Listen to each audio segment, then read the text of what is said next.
Hello সবাই, আজকের টগর গাছের এত সুন্দর অবস্থাকে আমি এই অবস্থায় পরিণত করেছি। হ্যাঁ, তাহলে চলো পুরো ঘটনাটা শেয়ার করি। বিগত কয়েক মাস ধরে জানো তো আমি খেয়াল করছিলাম টগর গাছে কোনো রকম কোনো ফুলই আসছিল না। ইভেন টগর গাছের পাতাগুলো প্রচন্ড পরিমাণে হলুদ হয়ে যাচ্ছিল আর ঝরে যাচ্ছিল। তাই জন্য ভাবলাম গাছের সমস্ত ডালগুলো কাটিং করে ফেলি, আর কাটিং করলে হয়তো ভালোভাবে গাছটা গ্রো হবে আর তার সঙ্গে ফুলও পেয়ে যাব। তাই জন্য দেখো, একটা পাতাও আমি গাছে রাখিনি, পুরো ডাল কাটিং করে দিয়েছি।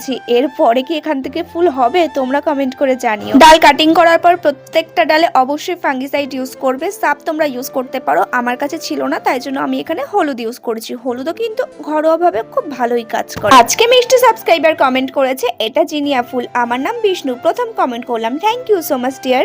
গাছ কাটিং তো কমপ্লিট হয়ে গেছে, দেখা যাক আমাকে এ কবে ফুল দেয়। আর যাই হোক, গাছের থেকে এই পাতাগুলো বেরিয়েছে যেটার কিন্তু আমি রিইউজ করব, কিন্তু কিভাবে জানতে চাও কমেন্ট করো।